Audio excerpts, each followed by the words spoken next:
Romanos capítulo 13, versículos 11 al 14.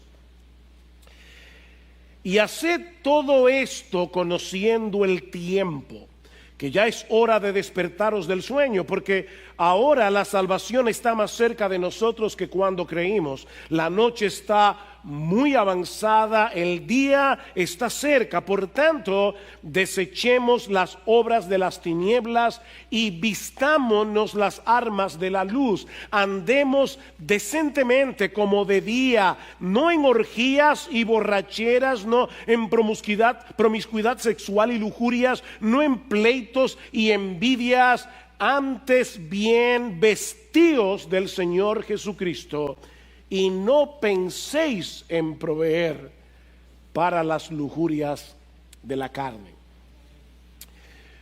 David Livingstone fue un médico, explorador y misionero británico que murió en Zambia a causa de la malaria el 1 de mayo de 1873. Los africanos le sacaron su corazón para enterrarlo bajo un árbol de África, porque ellos decían que el corazón de este hombre le pertenecía al África, pero su cuerpo fue llevado a Inglaterra, donde fue enterrado en la abadía de Westminster. Mientras el cadáver de Livingstone era transportado a la abadía, un mendigo que estaba junto al camino no paraba de decir: tenías razón, David. Tenías razón, David. Un ministro del evangelio que estaba detrás del mendigo, intrigado por el comentario, le preguntó qué quería decir con esto.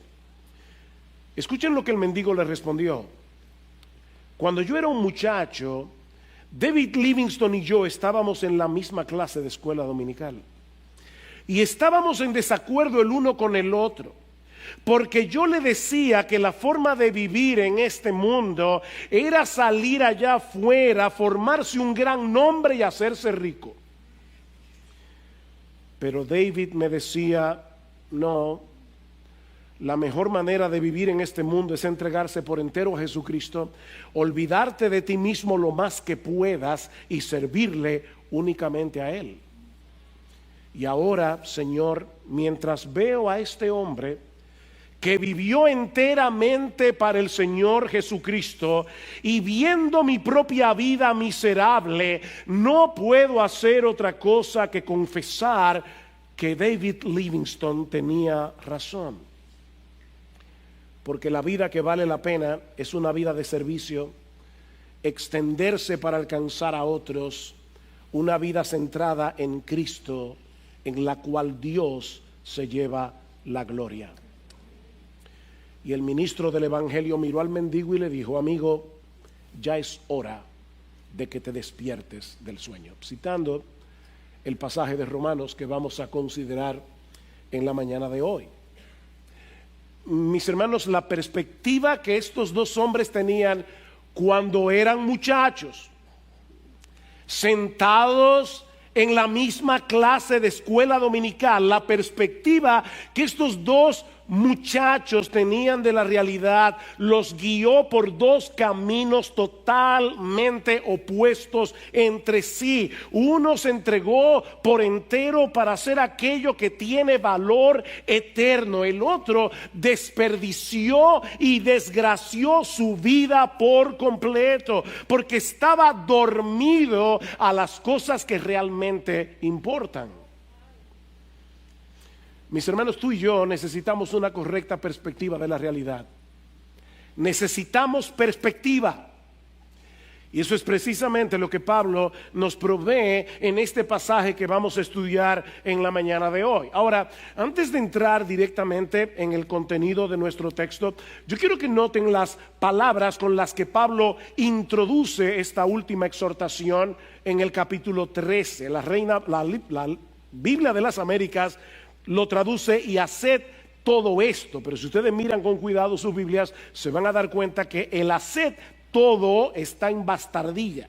Lo que eso quiere decir es que los traductores tuvieron que suplir esas dos palabras para hacerle sentido a la oración, pero lo que dice el texto original es como lo traduce la Biblia Reina Valera del 60. Y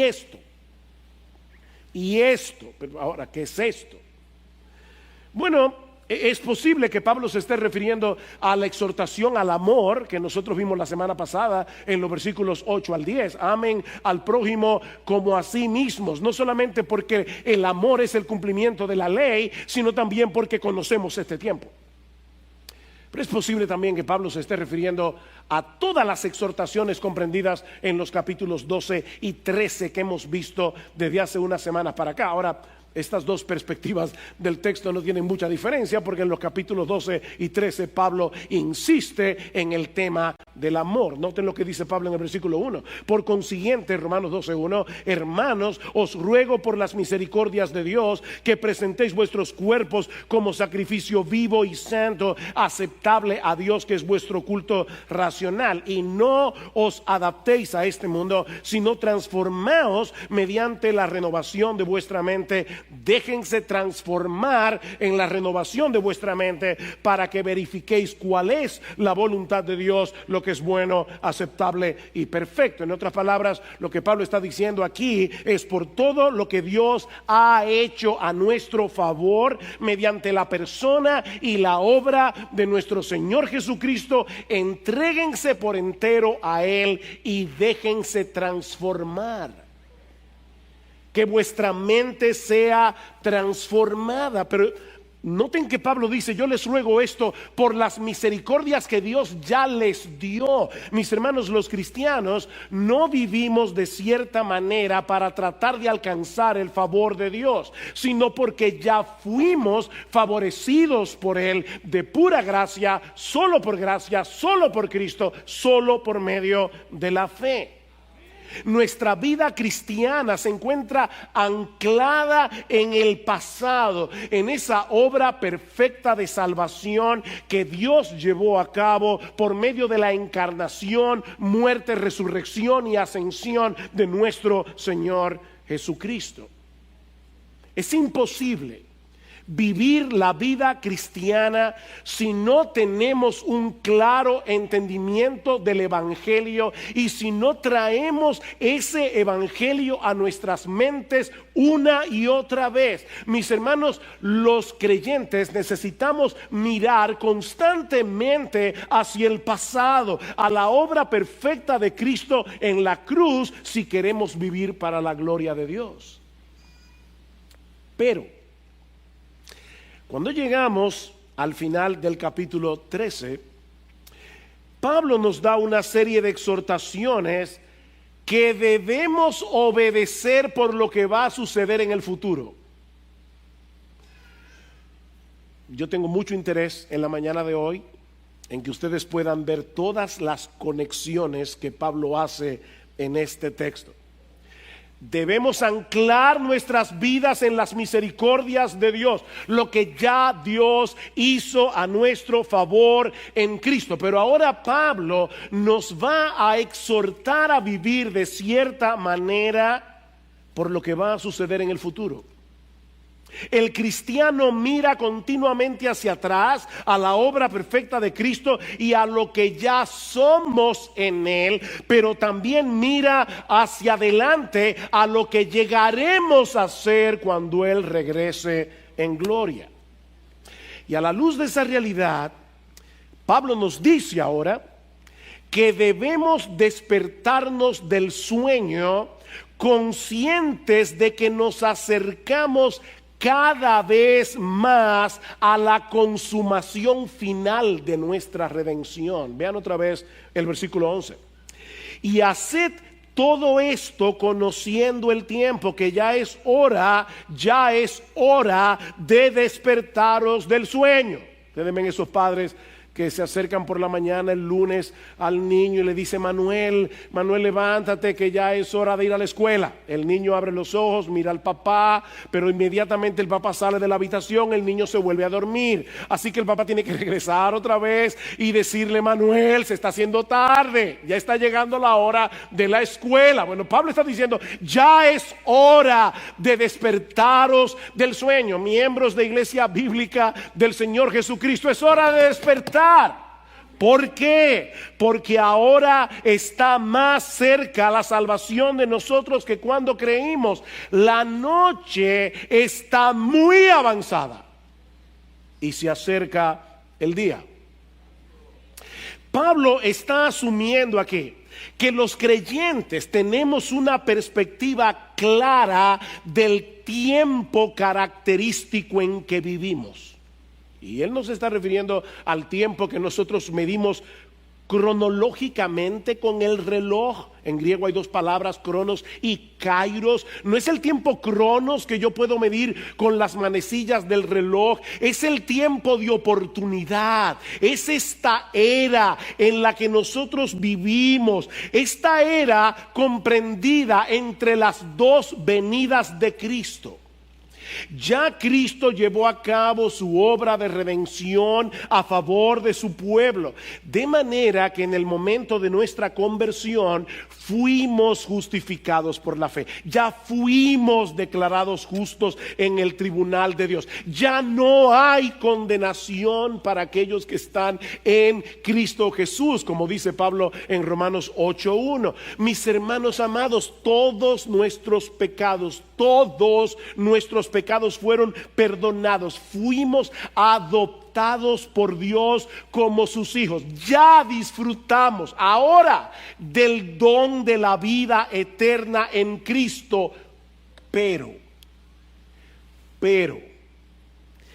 aún no experimentamos plenamente los beneficios de nuestra salvación porque no hemos sido aún glorificados. El pecado todavía mora en nosotros. Estamos en un cuerpo de muerte en el que mora el pecado y por lo tanto no somos capaces de experimentar a plenitud lo que Cristo compró para nosotros en la cruz. Es en ese sentido que Pablo nos dice en la segunda mitad del versículo 11 que ahora está más cerca de nosotros nuestra salvación que cuando creímos. No es que ahora somos medio salvos. No es que ahora estamos más o menos salvos. No, mis hermanos. Nosotros disfrutamos de una salvación completa que no podemos disfrutar completamente. Ya tenemos una salvación completa, pero todavía no podemos disfrutarlo completamente. Porque no hemos sido aún glorificados. Es ese aspecto de nuestra salvación del que Pablo está hablando aquí.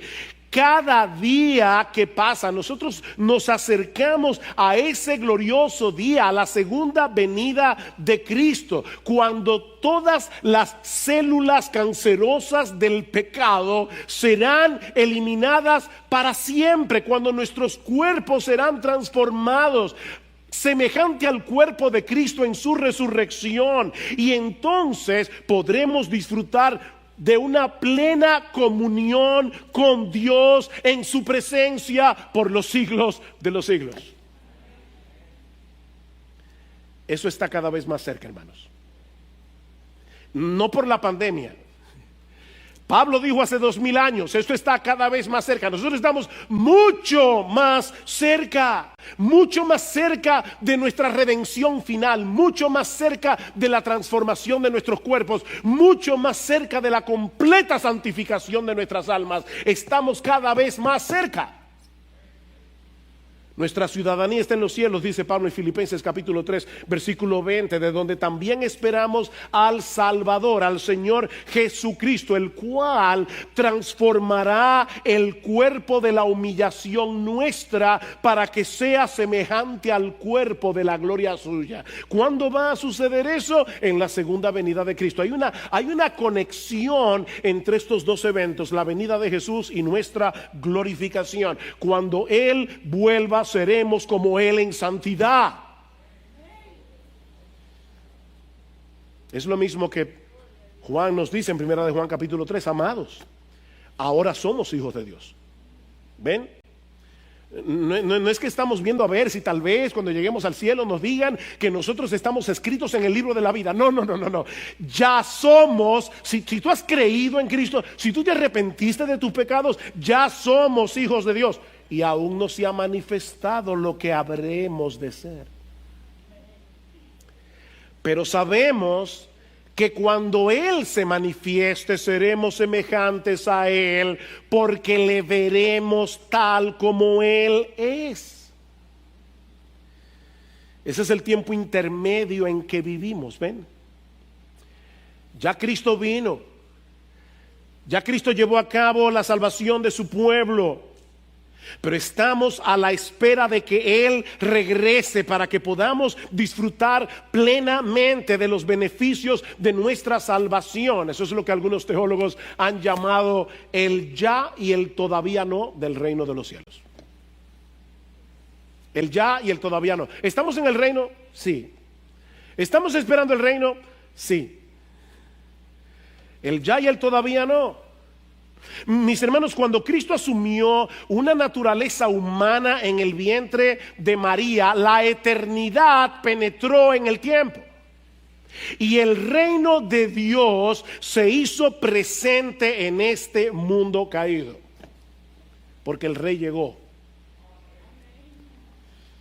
El reino de los cielos se ha acercado. Arrepentíos y creed en el Evangelio, dice Jesús en Marcos 1:14. La luz del mundo, Jesús, ya penetró las tinieblas del presente siglo malo, como le llama Pablo a esta era en Gálatas capítulo 1 versículo 4, el presente siglo malo. Y esa luz sigue avanzando por el poder del Evangelio, conquistando los corazones de los hombres. Mis hermanos, el reino de Dios ya está aquí, pero no ha sido consumado. Ya fue inaugurado, no ha sido consumado. El ya y el todavía no. Los cristianos ya estamos en el reino de Cristo. Ya fuimos libertados de la esclavitud del pecado. Ya somos una nueva creación, según a los Corintios capítulo 5 versículo 17, de modo que si alguno está en Cristo, nueva criatura literalmente es una nueva creación. La nueva creación, estamos esperando los cielos nuevos y la tierra nueva. Mis hermanos, ya la nueva creación llegó. Este mundo ya está preñado de la era venidera. Pero todavía hay focos de resistencia, dentro y fuera de nosotros. El pecado continúa presente en el mundo y en nuestro propio corazón. Hay focos de resistencia, por eso la lucha. Tú eres creyente, tú sabes lo que es esa lucha. Esa lucha entre el quiero y no quiero, esa lucha entre el pecado me seduce pero no quiero pecar. Quiero y no quiero, estoy en el ya y el todavía no. Como dice John Piper, me encanta esta cita, él dice: vivimos en tiempos superpuestos. La era del perdón, la justicia, la vida, la paz, la pureza, la luz y el gozo ha llegado con la venida de Jesucristo hace 2000 años. Pero aún permanece la antigua era de la culpa, la muerte, el pecado, la contienda, la enfermedad, las tinieblas y las miserias. Vivimos, dice Piper, en la superposición de estas dos eras, de estas dos edades. En Cristo somos perdonados, aceptados y capacitados para la santidad y el amor, pero nada es perfecto todavía en la tierra. Todavía luchamos con el pecado, todavía nos enfermamos, todavía morimos. Pero ¿saben qué? Cada día que pasa nos acercamos más a ese día glorioso en que seremos librados de la presencia del pecado. Ya fuimos librados de su esclavitud, pero no de su presencia. No de su presencia. Y es a la luz de esa realidad que Pablo nos llama a despertar. Qué figura, ¿verdad? Nos llama a despertar. ¿Qué pasa cuando tú estás durmiendo? Que tú tienes un mundo de fantasía en tu cabeza que no es real. Ese es el problema de los incrédulos. Ellos están soñando que están en un resort en Punta Cana y no saben que ellos están en una cárcel esperando su ejecución. Están dormidos. Y nosotros estábamos dormidos, pero ya no más. La luz del sol de justicia nos alumbró. No andamos en tinieblas. La luz del mundo ya está aquí, mis hermanos. La luz del mundo está despejando las tinieblas de este mundo de oscuridad. Esa luz ya nos alcanzó, pero estamos esperando el amanecer de nuestra redención final, que está por llegar. Por lo tanto, no es hora de seguir durmiendo. Despierta. Miembro de Iglesia Bíblica del Señor Jesucristo, si tú estás medio dormido, medio despierto, entretenido con las cosas de este mundo, ahora que estamos en una pandemia, todo el mundo se quiere entretener hasta la muerte. Sentimos claustrofobia con esta mascarilla, el estar encerrado en casa, el no poder hacer esto, el no poder hacer aquello. Vamos ahora a vivir de entretención en la entretención. Despierta, mi hermano, que con pandemia o sin pandemia la venida de Cristo está cerca. Despierta. ¿Recuerdan el relato que mencionamos al principio? En la muerte de Livingstone. ¿Saben por qué el mendigo de esa historia desgració su vida, desperdició su vida? Porque estaba dormido a las realidades eternas. Mira, mi amigo, si tú estás aquí sin Cristo, si tú piensas que este mundo es todo lo que hay, vivirás una vida intrascendente, vivirás una vida superficial, vivirás para cosas que no perduran.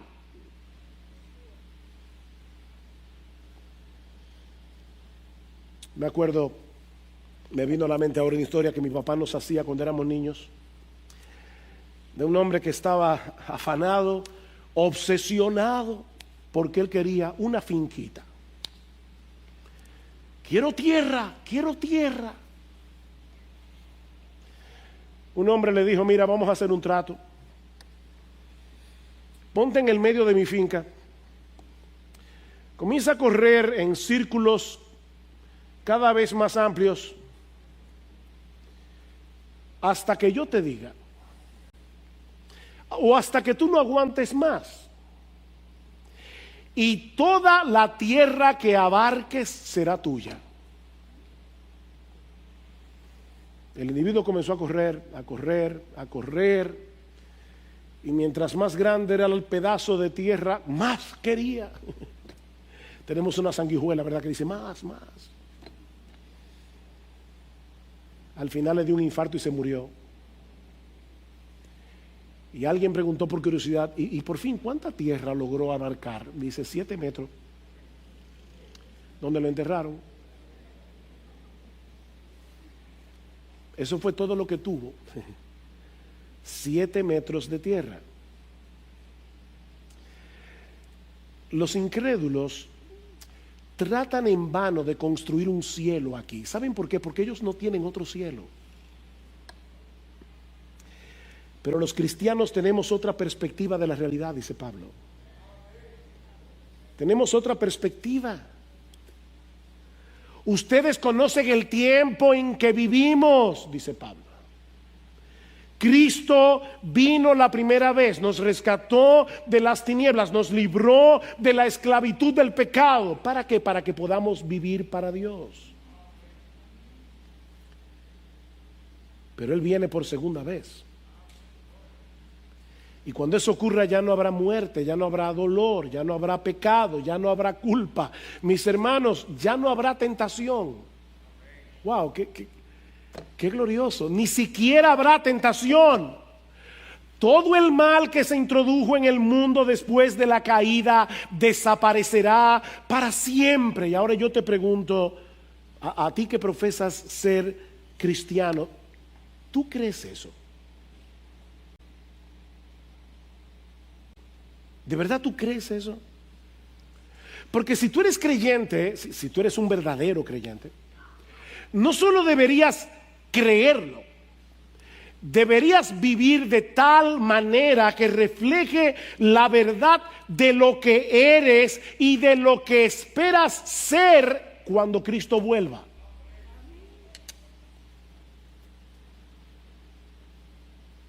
Imagínate que este próximo martes tú tienes un viaje extremadamente importante, el vuelo sale bien temprano, todavía no has preparado las maletas y tienes muchas diligencias que hacer antes de viajar.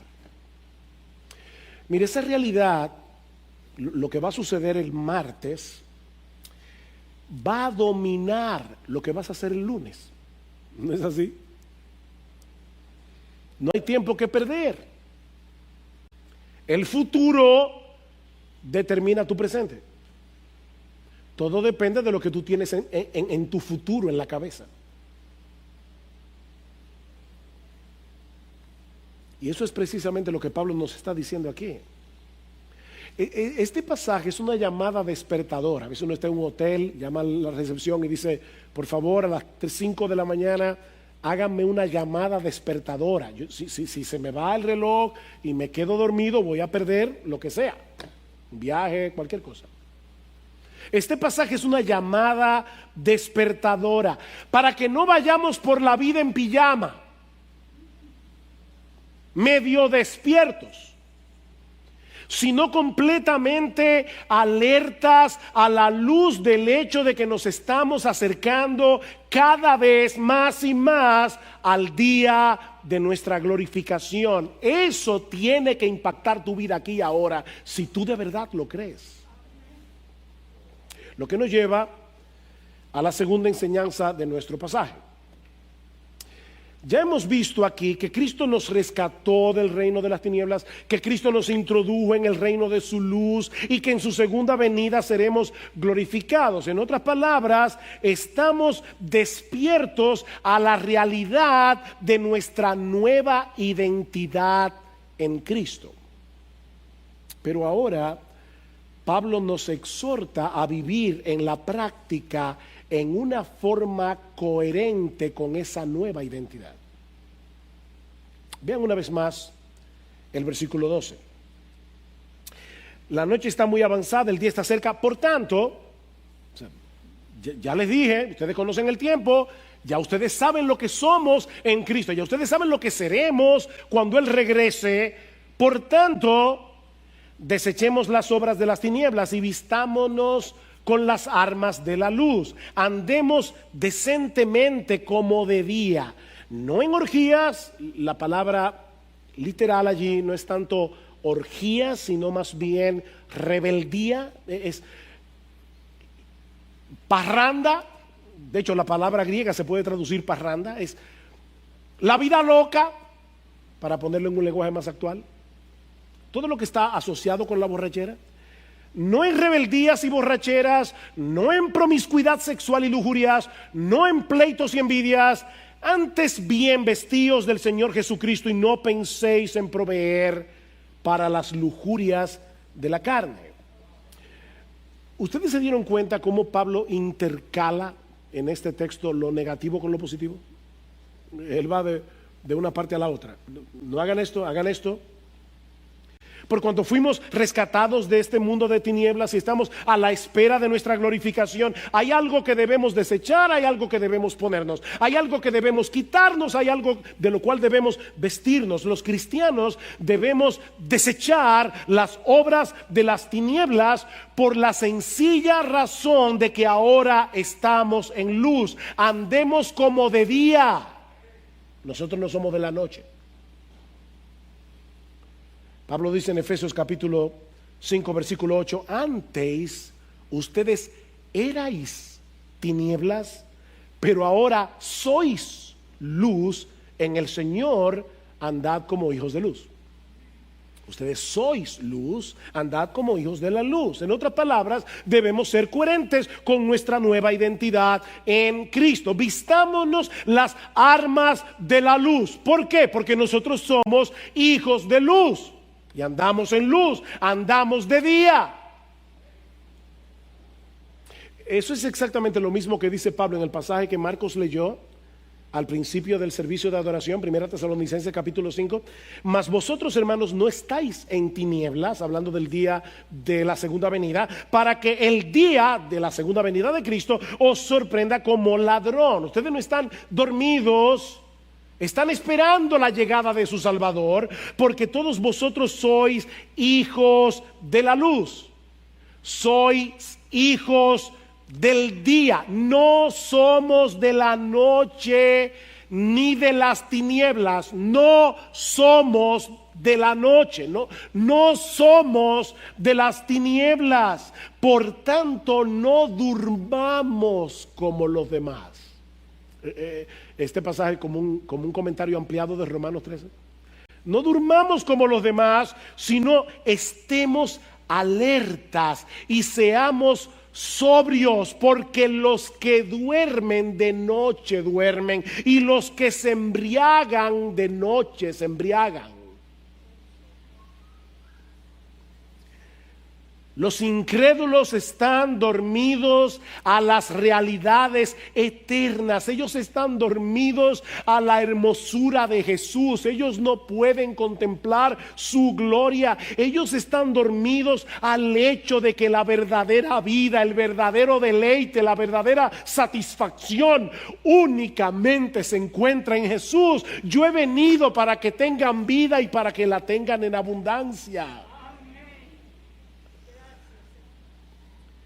Ellos están dormidos al hecho de que nosotros estamos en una guerra y que la lucha cósmica que se está librando aquí tiene repercusiones eternas. Ellos viven sumergidos en un mundo de oscuridad y por eso hacen lo que hacen, por eso viven como viven. Ellos hacen las cosas que se hacen en la oscuridad.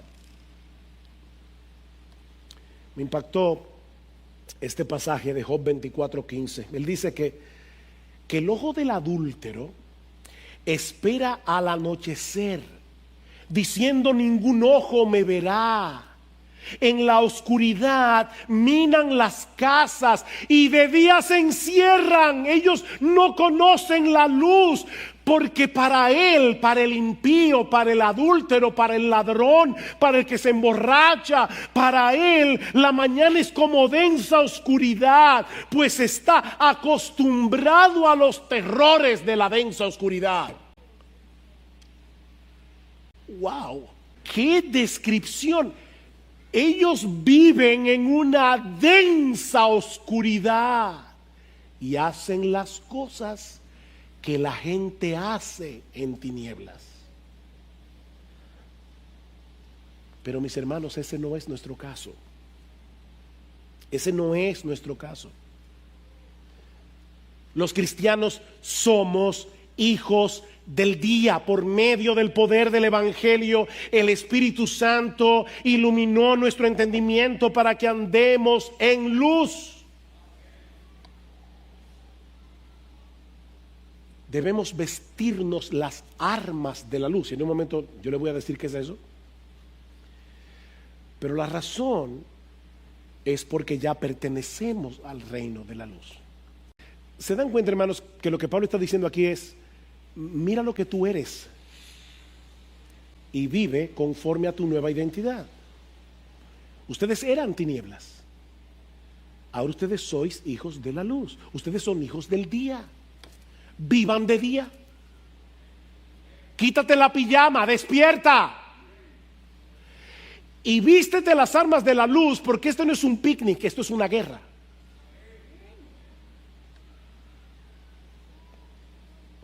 Es lo mismo que vemos en el versículo 14. Dice, vístanse del Señor Jesucristo. Qué raro, porque en Gálatas capítulo 3, versículo 27, Pablo dice que todos los que fuimos bautizados en Cristo, de Cristo estamos revestidos.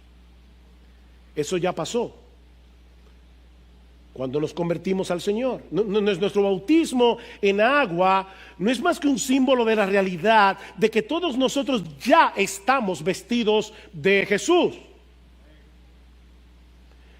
De manera que la exhortación de Pablo en Romanos capítulo 13, versículo 12 al 14, es a que seamos coherentes con lo que ya somos, a que en dependencia del Espíritu Santo mostremos el carácter que refleja nuestra nueva identidad en Cristo. Ahora bien, yo sé que para muchos puede resultar, esta exhortación puede resultar un tanto abstracta. ¿Cómo que me vista de las armas de la luz?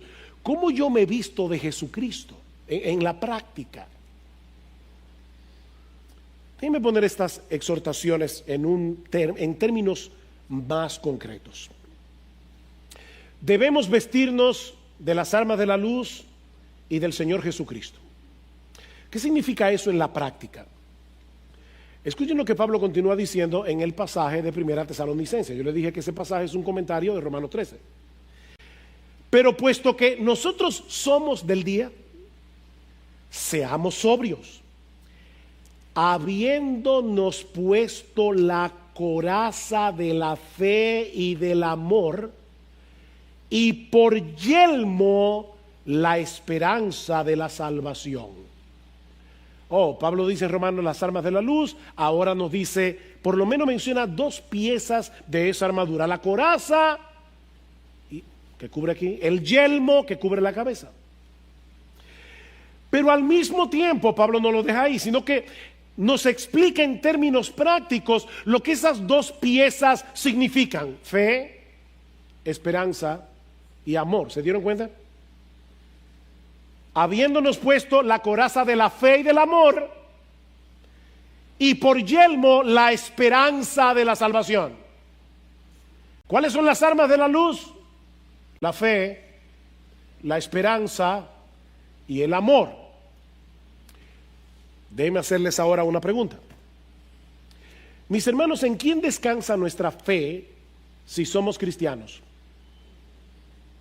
Descansa en Jesús. ¿Y quién es el objeto de nuestra esperanza? Es Jesús.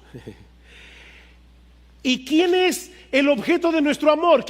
¿Quién es nuestro más grande tesoro? ¿Quién es el deleite de nuestras almas? Es Jesús. Así que si tú eres cristiano, vestirte las armas de la luz, fe, esperanza, amor, no es otra cosa que recubrirte cada día de la realidad de lo que Cristo es para ti, tal como Él es revelado en su palabra, en el Evangelio. Mis hermanos, aquí no hay atajos. La revelación de Cristo en las páginas de la Biblia es imprescindible para que podamos vestirnos de Él. Otra vez cito a Piper aquí. Piper lo dice de esta manera: la fe viene por el oír, ¿verdad? Así que vístanse de Cristo escuchando la palabra de Dios acerca de Cristo. Fe, esperanza, amor. La fe viene por el oír. Vístanse de Cristo escuchando la palabra de Dios acerca de Cristo. La esperanza proviene de las promesas. Así que vístanse de Cristo recordando las promesas de Cristo. El amor proviene de la hermosura de Cristo. Así que vístanse de Cristo recordando su belleza, tal como su gloria es revelada en el Evangelio. Mis hermanos, la vida cristiana práctica no consiste en una lista de cosas que debemos hacer, en una lista de cosas que no debemos hacer. No, la vida cristiana práctica es poner delante de nuestros ojos la gloria, la majestad, la hermosura, el deleite, lo satisfactorio que es nuestro Señor y Salvador. ¿Saben por qué? Porque esa es la única manera de poder contrarrestar la seducción del pecado. Porque déjeme decir una cosa, el pecado también nos invita a poner nuestra fe, nuestra esperanza y nuestro amor en Él.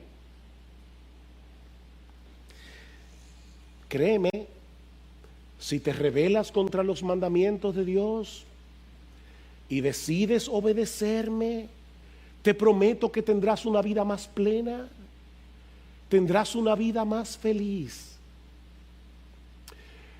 Mis hermanos, déjenme hacerles una pregunta. ¿A ustedes nunca se les ha ocurrido, sobre todo en un momento donde hay mucha turbación, cansancio, dificultad, aflicción, que ustedes tienen una buena excusa para no obedecer a Dios en ciertos mandamientos?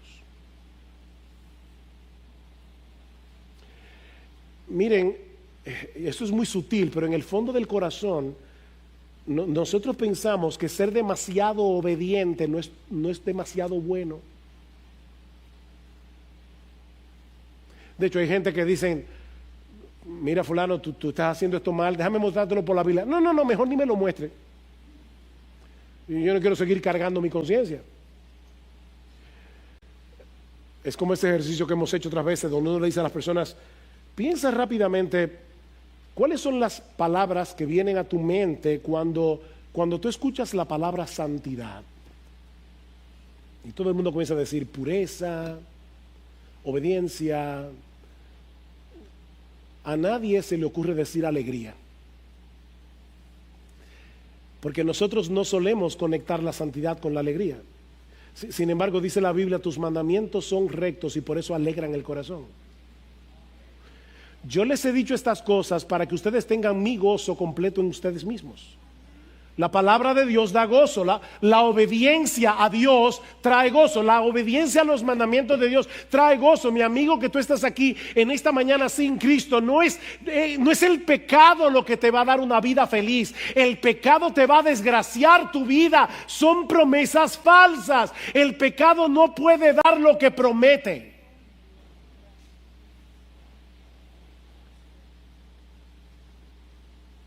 Ahora bien, cuando esa seducción llega a nosotros a través de muchos medios, ¿cómo podemos luchar eficazmente contra ella? ¿Simplemente diciendo que no? Volviendo a poner nuestra fe, nuestra esperanza y nuestro amor en el objeto correcto.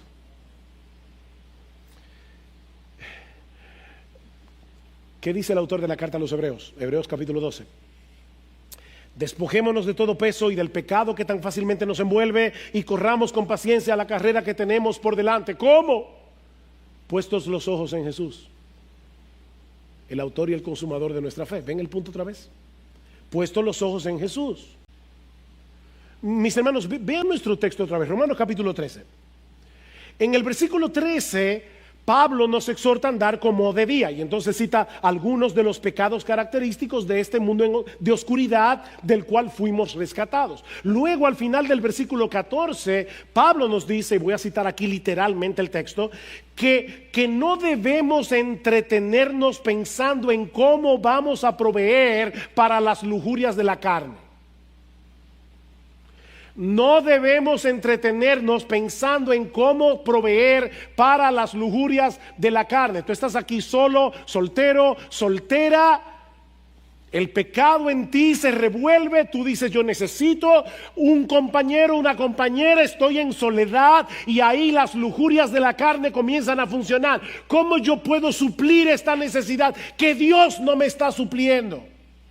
Y Pablo dice, no, ni siquiera pienses en cómo tú vas a proveer para esas lujurias de la carne, ni lo pienses, porque si lo comienzas a pensar, tarde o temprano serás enredado con ese pecado que tan fácilmente nos envuelve.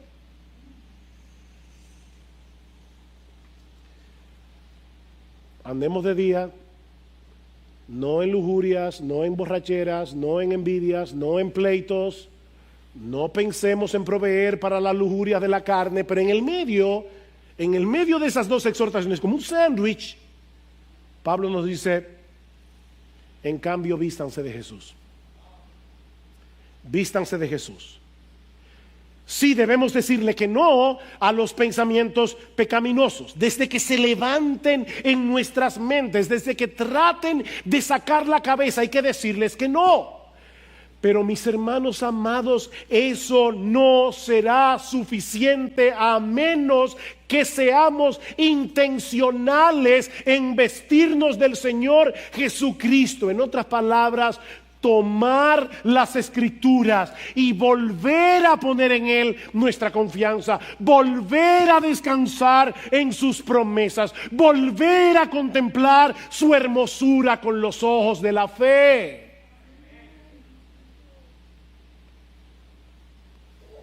Es con los ojos puestos en Jesús que podemos darle muerte al pecado que mora en nosotros. Y es contemplando su gloria que somos transformados de gloria en gloria en la misma imagen como por el Espíritu del Señor. Colosenses, 2 Corintios capítulo 3, versículo 18. Contemplando su gloria, somos transformados de gloria en gloria. Nosotros necesitamos volver a las Escrituras, necesitamos volver a contemplar allí con admiración todas las características que hacen de nuestro Señor Jesucristo el ser más glorioso, más deleitoso, más satisfactorio de todo el universo. Y en esa misma medida podremos decirle que no al pecado. Podremos desechar las obras de las tinieblas.